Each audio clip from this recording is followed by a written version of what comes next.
Nouvelle Génération TV, vous informer, c'est notre passion. Tite, Chasinga, allo, Toyoki Boye, Ndengeni Nisiko Santé. Yaya oza kota santé na biso te na valeur. Tala fois e kawuki lokola ba pasteur biso bana mike. Pona musala fati béton. Alors pe naza ko interpeller conscience même ya ba ministre ya ba DG ba o ya biso ya IDPS. Pourquoi vous êtes en train de saboter, de boycotter les parlementaires debout? Ce sont ces gens-là au bazar pour maintenir au pouvoir. Les défenseurs, il y a action en chef de l'État, ce sont les parlementaires de... Un communicateur va comme les bisous va présenter un parlementaire debout. Comme on a ma balatique à six, nous avons communicateur, bon Williami, mais les présidents parlementaires debout. Vous savez qu'on boxe ça bango. Mais vous savez qu'il y a un bateau, vous savez qu'on finit à Moukou en tombolo, il joue au jour. Vous savez ça bango, bango, les canabas médias, va finir à chef de l'État. Mais nous, awa, contrat aux ans, on a Sangola Congo, la nouvelle génération à Banoïto. Les alliés pour ça la campagne publicité pour fantrer les bois comme chef de l'État social. Mais les lots consigne à Bisso à Sokobela. Il y a un crédit à l'eau président. Ah, donc il y a personne qui a béni vraiment, donc il y a la grande de moi. Président à la poste, à ce repère 600 francs dans l'hôte. Quand on a vu moment tout ça, il y a un singa, alors on a vu un parlement de bouteilles. Il y a un salaire qui est singo. Dans la famille, nous soutient. Comme on dit, il y a biso, basi ba bomengo, to yeba ki ke ba ko sunga pe biso, mais bazo sunga biso, bazo sunga bato, bazo finga chef de l'État. To yeba comment erreur wana ça ko se répéter trop. Et loko basala, ba papa stani quand on débite à maison lukusa. Ne bazo sala biso. Et loko basala ngandu katunda malika. Ne bazo sala biso ba président parlementaire. Et loko basala to bengi, ba Tunes Maweja. Et loko bazo sala biso.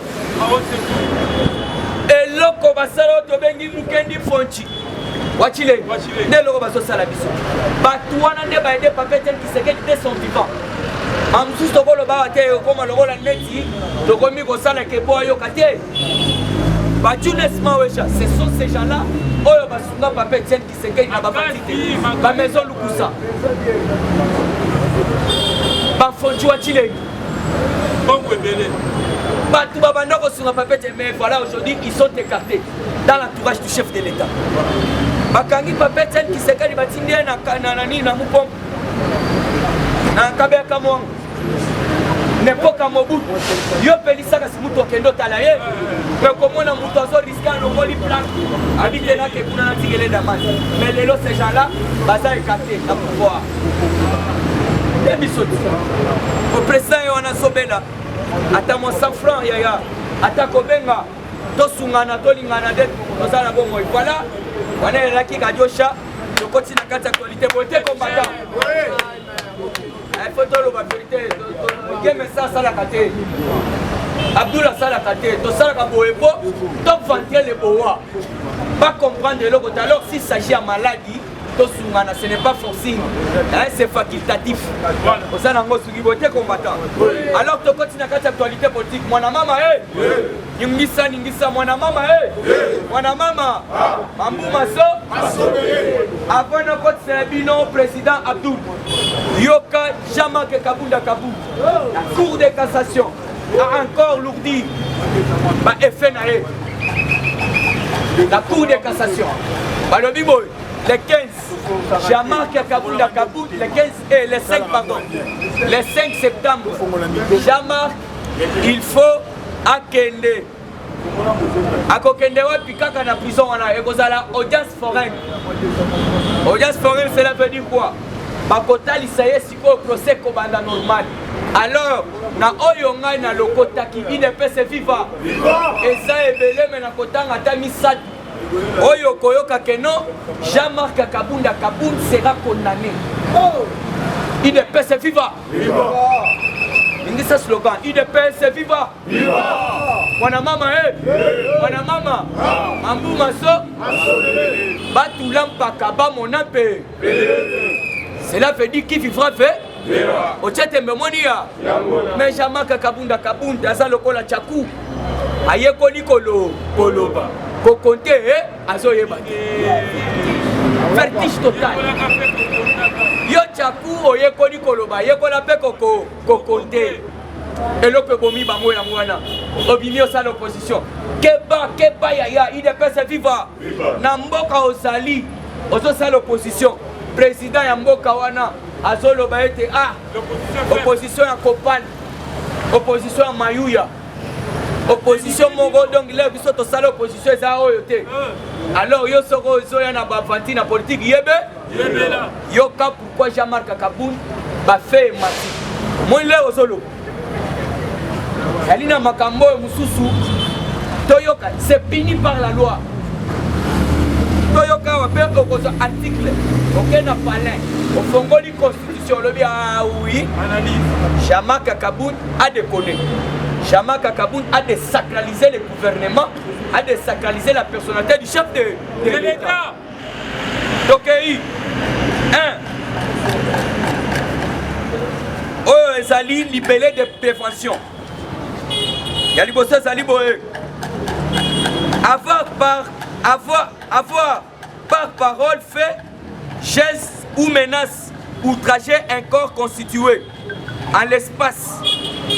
Avoir à Kinshasa, ville de ce non-capitale de la République démocratique du Congo le 18 juillet 2022 par parole en disant que Yoka, le processus de la décentralisation est battu en brèche. Wana parole la Jamal. Par le pouvoir en institutionnalisant un clientélisme.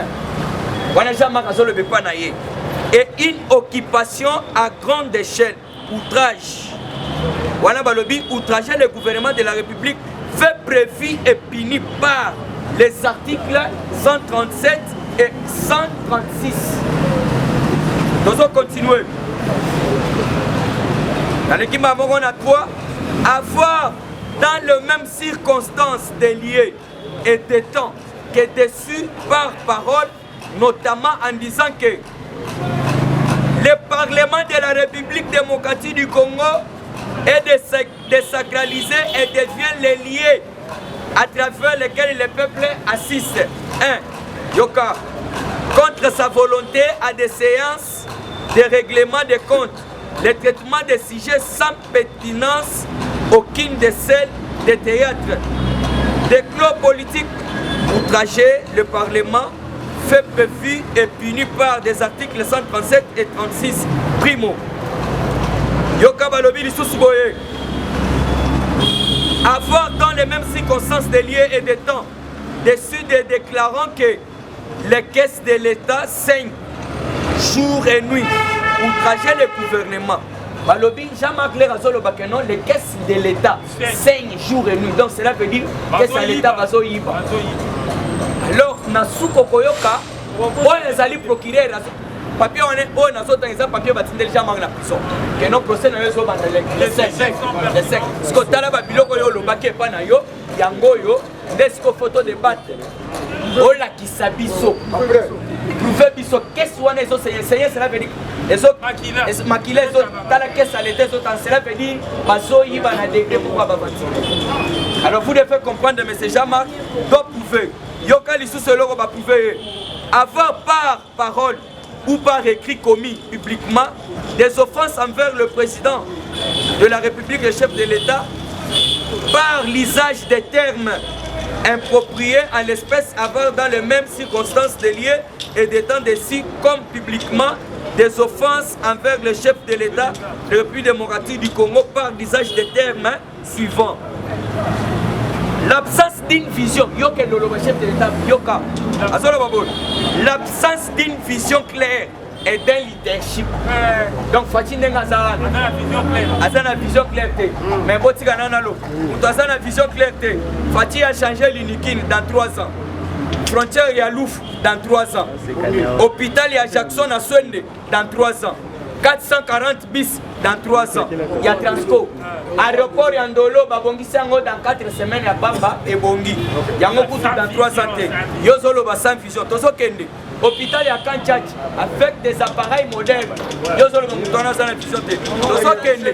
Avenir Elengesa. 18 ans ya kabila tala siko fati yozoloba azana vision te tozokende taluko fati alekaki na mai aloba ndenge naleki na mai awa botala eloko nazolinga siko nasala kaka place naleki na mai yozoloba azana vision te bige ya leta oyo kanamba atikaki na imaginaire ezokolakisama te na mesa lelo fati abundi tozokende na ba 11 milliards yozoloba sans vision te route kolwezi ndi lolo lelo raye komo longwa oto bengi donc ti lolo ekoti ti na port ya lobito na Angola yozoloba mutu wana aza sans vision te kata wala bila soki bandeko noteka bulu bazotangisa bana te na gratuité kata wala te si yo soka bulu soko oleki na sorte de mouton te idps viva yozoloba mutu sans vision te yemenezwi courant yoki jour wana boyokaki bongayasi na bandu kurepeli yozoloba sans vision te kanambe atiki baveve militaire na baveve militaire baza kozwa 15 dollars 30 000 francs congolais lelo bazozwa 125 dollars yozoloba mutu wana usine de traitement de le premier en Afrique yozoloba eza sans vision te tokei na monde ya diplomatie l'usine de traitement de raffinerie to oyo ekreye bitumba tra Rwanda na Uganda na RDC yozoloba sans vision te billet d'avion ekiki IDPS viva usine de câble IDPS viva usine de fabrication de câbles électriques pas ça hôtel RDC asoma sous câble asoma sous câble électrique yozoloba mutana za na vision lelo nazoyebisa bino toloba te bato wana spaza bazolanda biso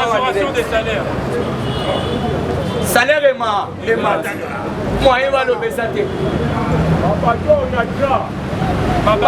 on a tra merci 20 bateaux 9 Bouya pour la toute première fois donc va participer dans une opération asphaltage en cela il y a 8 km Moutouana za la vision te Idiofa bandundu omoni bandundu na bulubu bango bazalaka na mort katia fatia kotiboye mala moko batie mort oliboso ya laki soko dae mama batio mbawazolo salpe babati bazitonga bachubi yo karira na nzoto tozeli mutu azo ya Kishasa tobundi yo mais fatia tali c'est son mes frères chena ba momo mutu wana za la vision te kabunde kata wa live bilai vraiment soza bande côté ya lemba po bamela mai ya pompo fatia sali mutu asali IDPS viva passeport rekiti passeport rekiti l'avion bandako bato wana uta samba babotola état de droit lelo tobotola yango en désordre Floribert chebe baboma ye toyebaki teke procès kofungwama voilà yango lelo ekeye bitumba bakotiti na kati ya ndolo balingaki bakimisa kisiakenga témoin gênant yo solo bafatia sozala te fati be à moins que ozala ndoki et puis nazo mettre en garde tous les journalistes à kindoki bolenga na ba télévision bozosanga babiloko ya koloba bozosanga babiloko ya koloba pour entrer les bois makambo mwana mobile ya sali dans 3 ans nazo chité nazo pesa direct pour le centre la côte ah pas d'avantage Kande Mati IDPS viva Kande Mati merci Hollande exemple à Israël Mutombo comment comprendre que non oui voilà vraiment le vrai autochtone c'est Fatime béton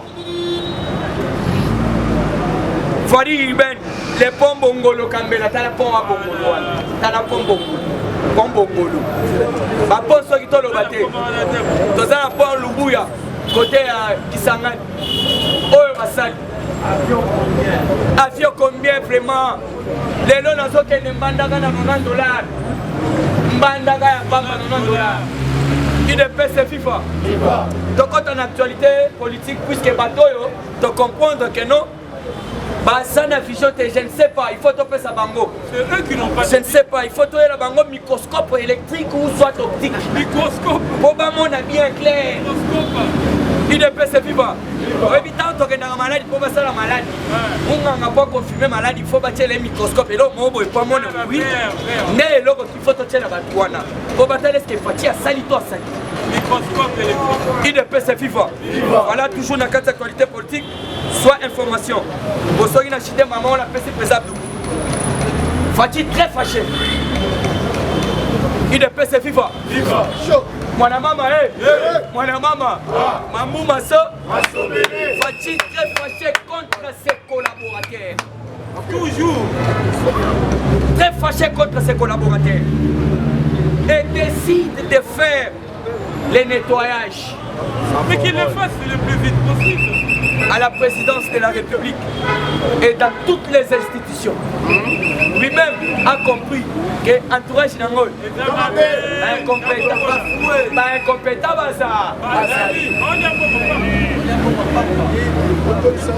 Yoka et décide. Fatih décide de nettoyer à la présidence et dans toutes les institutions parce que le chef de l'État a jugé ses collaborateurs inefficaces dans son entourage. Alors, dans toutes les prochaines semaines, Fatih va effectuer, cela veut dire à Koleka, à Kosala, des changements très stratégiques. Voilà les messages de l'outil présidence. On doit la rendre direct. Il ne peut se vivre. En de la présence. Bien informé, Tchai. Le bibo, nous avons constaté. Entourage vraiment incompétent Bazali. Il y a un autre rappelé Moukantombolo. Il y a Loba. Cette fois-ci, Oyo a saboté une nouvelle politique naïe. Il y a à côté de Libanda. Il y a un autre papa. Na bato yo ya bawario ba moins performant baza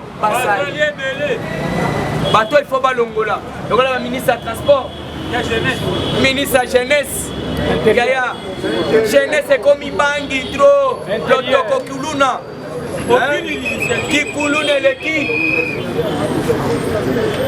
depuis au commun ministre de la jeunesse, plan de sortie nini ya makamboyo, aussi on peut ça mon konzambo. Il peut ministre de transport. Transport, tout ça na babis. Transport jamais comme à 3000, 2000. Ba comme ko sagana na IDP so ina moni lisusu. Yo recevoir aux hommes na transport IDP. Tokoso. Ba comme le bao IDP so no landé papa IDP c'est comme une hôtel 2000 francs. $1 transport. Yo ministre de transport Ozawa. Mais chinois na tioma lobate. Obi ke nobi na teli ba kono ba wuti Nigeria ba so pesa Félix Antoine Tshisekedi. Là ya Kikiti, tu vois ministre Kikiti na tout ka. To ça ministre Kikiti. Ba kono ba wuti Nigeria ba so pesa Félix bisina to ko sala bilanga. Mais to ça ministre Kikiti. Asa ministre Kikiti asala ka na boka o. Ministre Kikiti, on so mo biloko ko. Donc cela veut dire il est passé vivant. Tozo chité wana. Vous voyez que le président Messi n'a pas quitté. Il a côté le président Abdou. Alors avant de côté le président Abdou, comme tout s'était on a Vital Kamerhe. Na banzi bo bandiko lo ba Vital Kamerhe toujours. Na présidence et ba komi pendena mo konzamboka. Yeba yango Fatih des sages. Na minute biso tozo sala diplomatie na Russie. Vital Kamerhe azolinga sangisa tous les leaders. Il y a S, il y a Kivu. Alors tu as Sabango. Ils sont tous en Sima, Bati Lukwebu, les seuls mots. Pas Salam Kanda. Pour information, on a besoin d'information. Pour ça, on va ventiler. Pour attention qu'il y a une élection. Parce que S, Kamerhe et on a lobby, à tous les leaders. Nana Kokene, Bati Lukwebu, Salam Kanda. Ngai na parti na ngai. Tozana Simana, côté la présidence. Na S, kuna. Au moins, il va leader Bayaka. Il faut soutenir Fatih. Quand il y a un canal, il va à cause du président Abdou, de Bételier Maboko, de président de cette formation. Donc, Lumbe.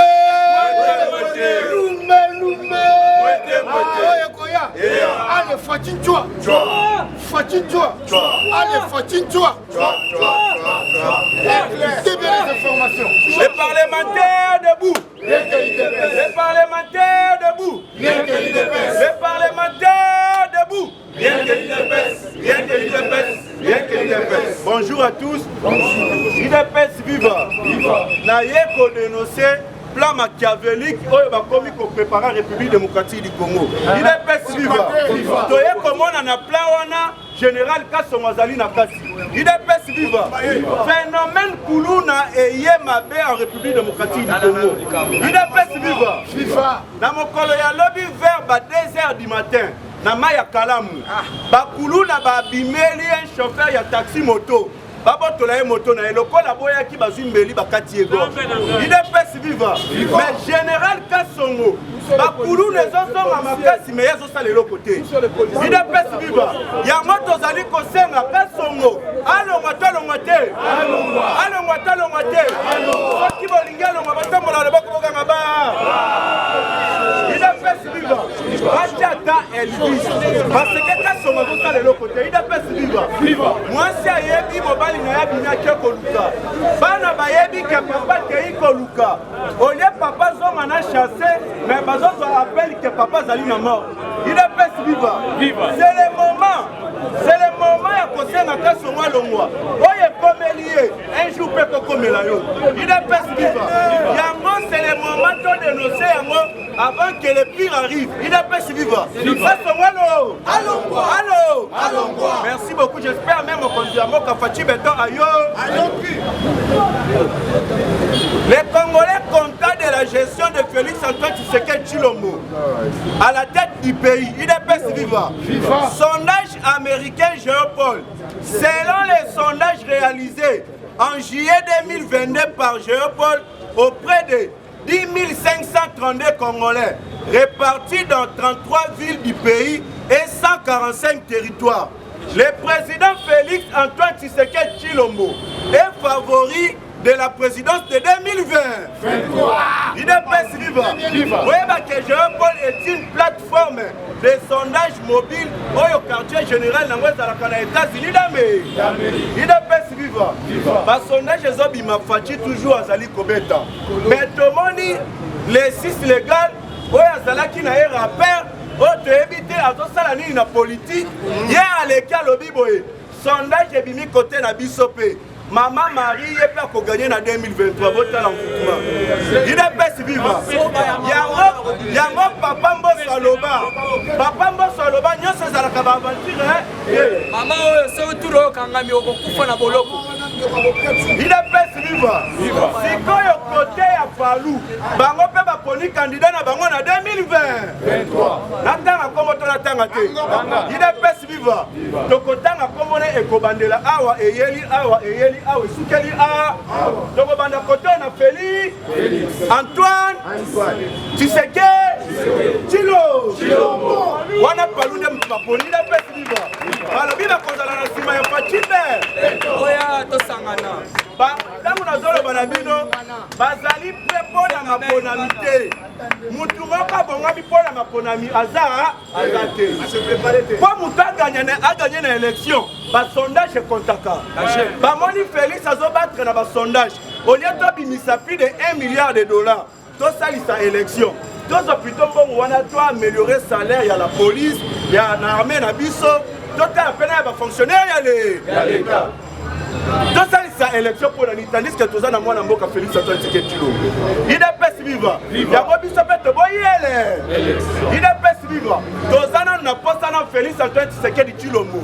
oyo tobengaka ye azali missionnaire aza na mission azongisa mboka na nzela l'IDPS viva tokomi epai ya Moïse Katumbi na komba Soriano Daniel à missile l'IDPS viva lokola chef de l'état alobi na ONU baluka identifier tous les Congolais partout na mokili l'IDPS viva Moïse Katumbi a telemi Martin Fayulu a telemi bazali koboya l'IDPS viva mais nga na koloba na Moïse Katumbi yo ozali ata na quelques poussières ya ba Congolais te l'IDPS idps viva ndeko na yo moko Katebe Katoto alobaki yango alobi papa na ngai azali juif mama na ngai azali congolaise ntango mama na ngai akufaki nde tata na ngai oyo azali juif azwi mwana mosala na biso oyo azali zambien idps viva azwi boyi na biso Moïse Katumbi papa na ngai botie na boyi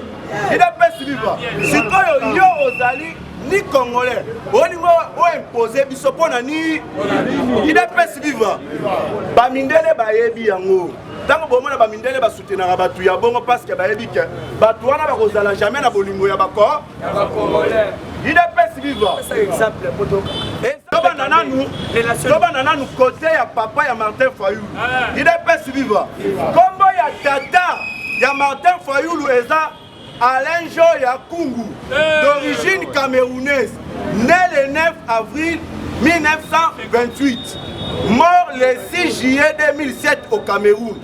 idps viva toke sikoyo epai ya mama na ye idps viva la mère biologique de Martin Fayulu Salima Diopa Fanta idps viva azali d'origine sénégalaise, né le 24 mai 1932 à Dakar, à Botamine à Dakar. Et puis à Koufi le 24 novembre 2009 na Douala. idps viva siko botala siko ya moto bongo aya bandoki ya biso bamakelela koma congolais bakisela bango kinke mulu machambongo oyo nyonso ayebi pa Martin Fayulu mbongo yango oyo yakola idps viva oyo eza bamindele bango moko balobi moto atiaka makelele wana biso toyebi oyo azali toyebi tata na ye toyebi mama na ye sikoyo tata na ye biologique nazoloba Alain Joya Kungu d'origine camerounaise, né le 9 avril 1928, mort le 6 juillet 2007 au Cameroun. La mère biologique de Martin Fayulu, Salima Diopa Fanta, d'origine sénégalaise, né le 24 mai 1932. Wana Botami na Dakar, idps viva. Mort le 24 novembre 2009 à Douala. Sikoyo, balobi sikoyo mutu azolo ba Martin Fayulu. Martin Fayulu yemoko tikala ni kobotama na Congo. idps viva. Balobi yemoko Martin Fayulu. Babengaka ye ya Jean. Balobi est-ce que boyebi poni babengaka ya Jean? Biso toyebi ka tobengaka ya moko Keita Diang. Bango balobi kombo na ye ya solo ezalaka Jean Unji Njoya. Balobi abotama le 15 septembre 1956 à Douala au Cameroun. idps viva. C'est pour cela yango abala na ye camerounaise. idps viva. Yango Noël Tchani aza telemi alobi loya liboso ekoti ya mibale avant koma mokonzi ya mboka esengeli mpe mwasi na yo azala mpe congolaise de pere de esili Bien parlé. sikoyo biso mpe totuni oyo ezali directeur ya ONIP idps viva na kombo ya papa Richard Ilunga tolobi ebongo bato oyo baya en République démocratique du Congo pendant 1900 wolo tokoyeba bango boni alobi botoka na bino te ngai nakozala kaka na posa ya musapi na ba soki batie kaka na machine ekobimisa abotama wa azali étranger mune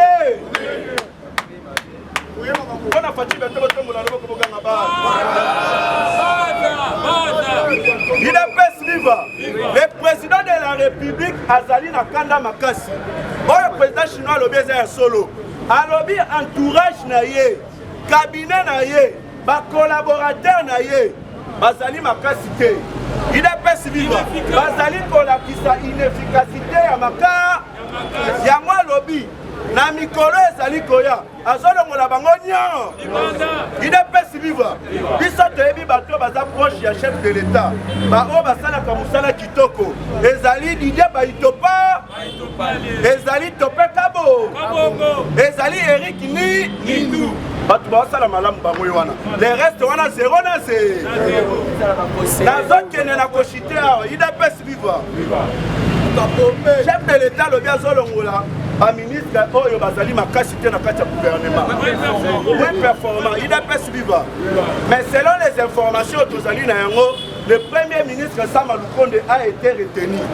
IDPS viva mais na kati ya baministre bazolinga balongwa biso toza na kombo ya bandoki ya gouvernement oyo ya liboso eze bandi na ministre ya genre et famille allo ya mibale ministre ya tourisme allo 4e ministre ya l'urbanisme et habitat allo 6e ministre ya sport allo 7e ministre de l'intérieur et sécurité comme Makas allo 8e ministre ya transport allo 9e ministre ya énergie allo 10e ministre ya jeunesse allo il faut pour azali compétent il a personne allo maté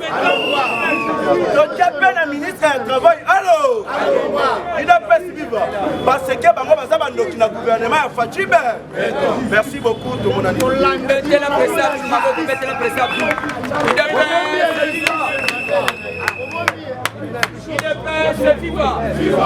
IDPS viva voilà azokoti c'est la bino mupaya munene président ya parlement debout ya Pongabi président Trésor Mukendi azako poussa na to ya maya viva majorité populaire ya Félix Antoine Tshisekedi Tshilombo viva les Congolais de père et de mère viva Tshisekedi super héros national Félix président de la République le peuple d'abord au petit béton na sepeli kopesa bino sombote na yebi ke bino nde majorité populaire ya chef de l'état na sengaka kobengaka bino bongo bato nyonso oyo toza na bango na kati ya ensemble wana bakokende bakotikele biso kaka komona biso za boye te tozalaki na ensemble oyo ya liboso bakenda oyo mpe soki bato bazosala mabe bazokimela kuna bisika na bango eza liba nalingi nayebisa bino boye bandeko na ngai mpo na makambo ya élection biso bakongole biso bana IDPS totikala kobanga yango te eza boye te biso tomesana kosala élection ata ezala tozosala yango na linzanza ya tomate biso tokendeka na élection banguna baétranger nde bato babangaka élection biso moko bana ya Congo toza deja na mwana ya mboka Félix Antoine Tshisekedi Tshilombo nde mutu toza na ye tozoyebisa bango bino mpe bobongama maponami soki eza 2023 maponami ezala ya rouge ezala ya vert ezala ya noir Fachibe nde présente eza boye te candidat ya peuple congolais eza Félix Antoine Tshisekedi Tshilombo mutu mosusu aza te toza kaka na candidat moko ya peuple congolais soki bokoya na bakandida na bino ya bato mosusu wana bakozala na bango kote na bango biso moko mpe toza na posa lokola baministre oyo ya mabe bazolungwa biso moko mpe bajeune tose prépare mpe mpo tozala mpe bakandida député national na provincial mpo na kopesa Fachibe to malite na assemblée eza boye te IDPS viva na kati na bino esengeli bobongama partout tokozala wana mpo na kostenir Félix Antoine Tshisekedi Tshilombo tokotikela lisusu bato oyo bauta na barégime ya bacriminel malgré babombi bambongo na bango bayebake bakongole basi bafongama misu bakongole okoya kopesa biso bapolo na mbongo na yo tokolia yango ntango tokomona bilongi ya sika bakei kodepose bakandidature nde bato oyo biso tokende kovote eza boye te bozalaki na bapouvoir oyo eutaki koleka bosalaka nini oyo bobosana oyo bozoloba bokoya kosala bamartin Fayulu bozalaka badepute boya kopesa biso bilan ya bakongole oyo bakufaka ntango tobanda koorganize marche bokopesa biso bilan nini Soreya Moïse Katumbi na Katanga okopesa biso bilan avant de kopostule biso mpe bakongole tolobi boye opesa biso bilan ya bakongole oyo bakufa na Lubumbashi ntango tobanda koorganize bamarche bakongole combien bakufa boboma bakongole bosalela bango eloko te lelo Fachi aye tokomi kobenga ye Fachi scolaire bana bazotanga Fachi aye kopesa mutu nyonso liberté d'expression Fachi aye kopesa aye kobongisa banzela nyonso ya Congo eloko nini bino bobosana bobosana nini basalaire ya bafonctionnaire ya l'état emati fati salaire tokobenga ye bakombo nyonso wana mpona présidence de la république bandeko na ngai nazoyebisa bino bobosana fati nde moto aza wana idepasi viva moto akozongela fati na pouvoir na 2023 nde azopase 6e des humanité eza boye te idepasi viva sikoyo motu wana asilisa na 6e des humanité aya kotanga université asilisa tokonome ya kobanda kosala nanu kobanda burkumestre kwanza expérience ebele eza boye te po bozoloba bien bakongolais baza na bango na expérience te yango wana fati aye lokola abandi makambo ya bana batanga ofele bana batanga tozotangisa mwana wana malembe na mbongo ya Kongo eza boye te bino botanga na bambongo ya bino ya kimoyibi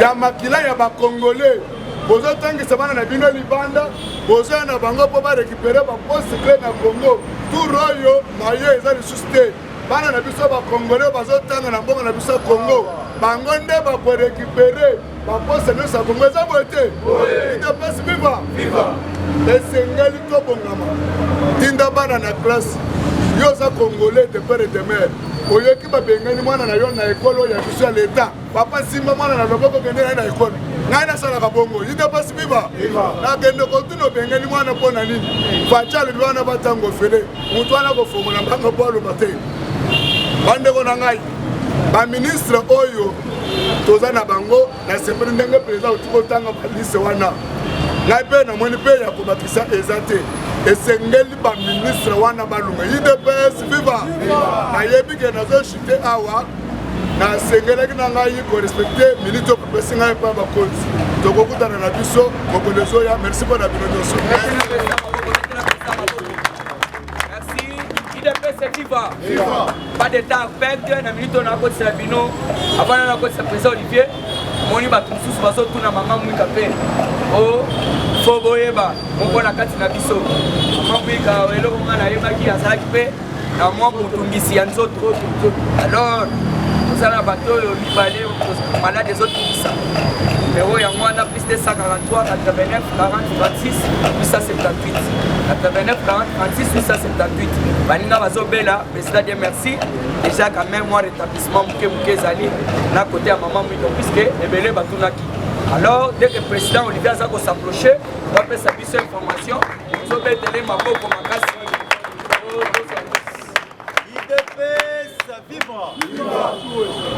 combattant merci pour la oyo moke bapesi ngai bakatange bakendaki kosala consultation na bango de l'autre côté bomonaki Fayulu abimisaki eloko na ye oyo tobengi bloc patriotique mais lelo toyoki Vital Kamerhe alobi azo annoncer consultation na bato oyo nyonso bazali mopanzi ya est de la république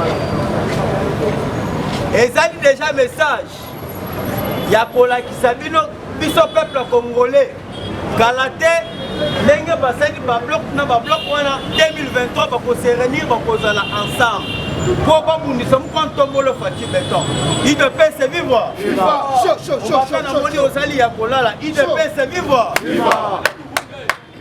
mais bazali na kosala mascara bakosa peuple congolais te bazali na kati ya koluka candidat unique oyo bakopose na 2023 bamekaki kotante kokende koluka docteur Mukwege mais docteur Mukwege azali na prérogative te apostule parce que azali roi rwandais kombata na lingi opesa message wana po oyoka yango Denis Mukwege azali roi rwandais. Écoutez bien les informations.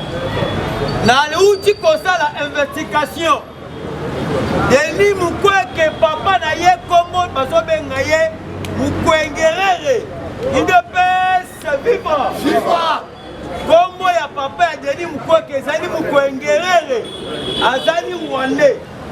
Denis Mukwege azali étude primaire na ye na kati ya Bujumbura étude primaire na ye azali na Bujumbura étude secondaire akendaki kosala na Rwanda études universitaires à Kenya Kosala na Belgique. Il de paix vivre. Vous voyez comment est-ce que Rwandais oyo balingaki bazwa mboka na biso en otage. Maintenant l'heure est arrivée. Il y a pour soutenir mwana mboka qui est de père et de mère Fatibé. C'est ainsi Fachi très en colère. Fachi très en colère, il a voulu passer au remaniement. Remaniement d'abord raison banda na katia présidence. Pourquoi na katia présidence? Tu as vu que banda Kabila longo na présidence. Atika pe Rwandais. C'est ainsi à son banda remaniement na katia présidence. Tolongola to sokola. Batu oyo ya kala oyo basalaki na kati ya présidence. Comment ça fait-il pendant 18 ans toujours batu wana baza na kati ya présidence. Et en même temps tant bazolo bake facha na entourage mabe. Soka ba entourage wana bazali batu ya kala. Lokola topé kabongo. Oyo azali par ce qui est président de la République. Azo sala musala. Tous les secrets d'État dans le rapport où il y a présence, c'est la géré par sec. Avant de passer par directeur à cabinet. Ils ont pesé ma casse. Le col a chargé à presse, Eric Kinyindou. Basa Bato, Baza, Nakacha Koede, Tata Mokonza École. C'est ainsi combattant Nazoé Bisabino. Nakacha remaniement Oy. Tozo Longola et Belé, ministre, parce que le ministre Moussous. Bazo Lingate pour le Félix Tshisekedi a reçu. Baza Nakacha Kolinga, Fachi a ça l'échec pour Bangoba qu'on se retrouve en 2023. Maintenant, dans le message Yasuka, Nazo Ebisebino Boy, c'est confirmé. Awa, Bazo ya kopesa ba militaire na biso formation. Bazo kopesa formation. Parce que Gilbert Kabanda, qui a réunion les 15 et les 18, Bakutani Pena ba officier, ici, Bakutana ba officier, et d'ici là, Bazo Kita Ao. Selon notre information, la Russie dispose à équiper les FARDC et de former les officiers congolais. Il ne peut se vivre. Tandis qu'il y a eu un cabal qui a déstabilisé l'Est de la République. Bazana Kacha a commenté pour être à la balkanisation. J'aimerais vous poser une question à savoir. Ce qui est là, FARDC Nabiso, Azali Nabibundelité pour défendre Mboka Nabiso. M23 va réussir, va récupérer, ou bien va réussir. Maintenant, ce qui est là, FARDC, Azali Nabibundeli. Va défendre, ou bien va défendre. C'est ainsi qu'on passe, il est temps. Il y a quelqu'un peuple congolais touché le malikolo. C'est ainsi Fatia qui déjà dans ma qualité à Moussika. Il y a beaucoup de personnes qui ont armes na kacheri. Maintenant si quoi il pèse du toyo yo comme montant, oyo va faire si quoi na ba soma na ba soma ba armes tout le matin. Gouvernement congolais Abimisi Moussolo. Il y a 1 milliard de dollars américains pour voir son baba. Ah, on a caché Yari. 1 milliard. Oui, bien, ça combien? Combien il y a armes? Oui, il y a armes. Dernièrement, mon ministre, il y a défense. À Kenaki, na Turquie. Après tout, il y a Russie à Kenaki, na Turquie. La Turquie, à Kenaki, consomme ma drone. Alors, vous n'avez pas monopolisé la parole. Merci. Le président Maboko, IDPS viva, viva, IDPS viva, viva, Mwana mama Mwana mama, Mambu Maso, Maso Bele, Batulam Pakaba Monape, cela veut dire qui vivra peu, Chetembe Monia, pas d'état mort, la minute Zolinga Tokot c'est la Dino 10 à match, Soto Ben arrête 10 à match. Kuna bobo misada na fixe. Le panzi bobo kana ndezo. Loko tsapeza Messi. Dans mazoko ya maboko makali. Lumbe. Ah ouais koya. Allez fatigue-toi. Allez fatigue-toi. C'est bien des informations. Chaud.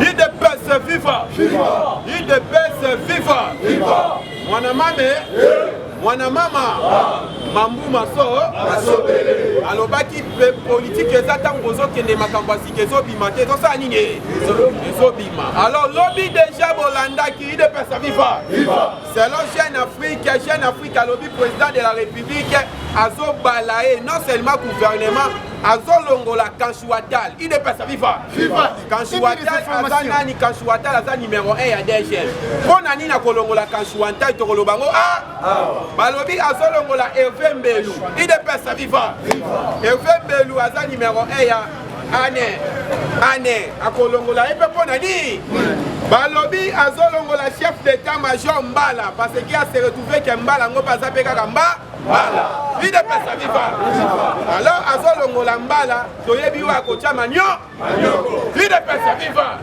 parce que awa ekomi sikoyo makambo ya plan B UDPS viva olandi ministre ya communication alobi nde eza boye Fati a préparé plan B plan B wana eza nini UDPS viva alors il faut kobosana te biso moko tomoni Gilbert Kabanda na Russie mais kokendene na Russie panique esalami awa epai ya baoccidentaux na baambassade na bango bazwi information déjà ya niveau ya minduki oyo ye aponiku UDPS viva oye moko aza ancien militaire akoti na dépôt ye moko aponi babiloko oyo soki abeti boye na Rwanda bapakaka te basali nini baoccidentaux batalimaka minduki wana babi minduki oyo eza te mpo na ba M23 mais minduki oyo basombi yango mpo na kobunda na pays mosusu na wa po M23 aza groupe rebelle mais maka minduki oyo RDC asombi oyo aza na intention akomisa Rwanda bilanga ya lo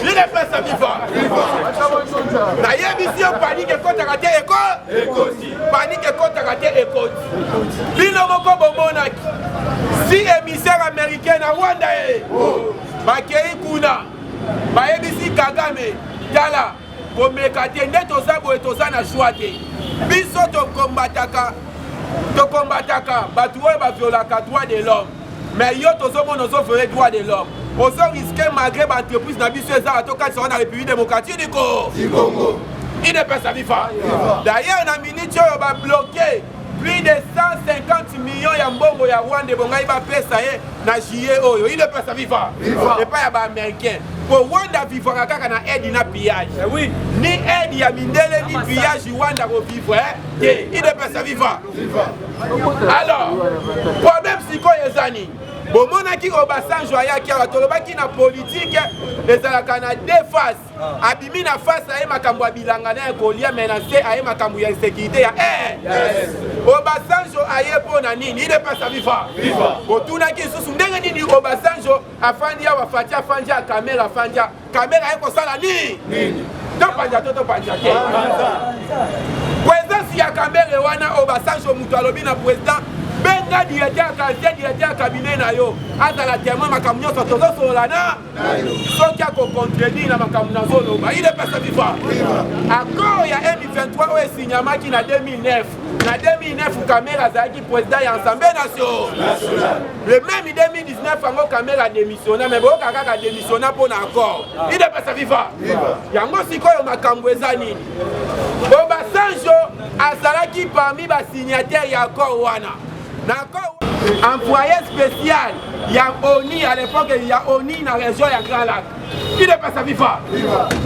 Raymond Tshibanda signé qui n'a contre la République démocratique du Congo UDPS viva nani Kamas docteur ya facilitateur na niveau ya Afrique alors ba oyo ba signé qui tende to baka ba etraki wana ayebi batu nyonso oyo bazalaki wa UDPS viva Obasanjo abisi président de la République si bazo signé ngai na tali Raymond Tshibanda 4 fois na miss tobi makambo ozo signé oyebi yango abi oui batindi ngai epai ya autorité bala ye parce que coup d'état oyo elingaki esalama awa ni aner ni des jeunes bamoni yango te bino mo bomoni basele babakangi ye na minduki azwi wapi balandeli information basele balobi fa kutana na Fati aloba ba vérité mais moi torture ata état de droit mais torture ezalaka ça mutu aloba vérité UDPS viva abimisi moi debord topanja Lisa match. Dile pesa viva. Abimisi mwa debo. Baselema batuni ye babinition ezwaki wa. Plan ezalaki nini suwe.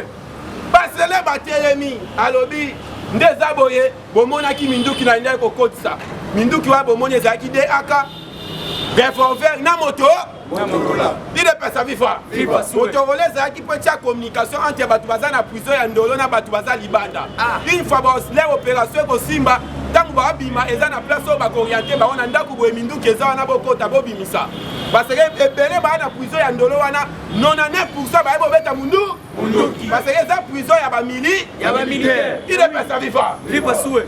Alors quand tu vois ezalaki ndenge yango omoni na minute oyo ntango événement wana kaka eleki ba bolandi kuna zowe babimisi ye na ndako na makasi.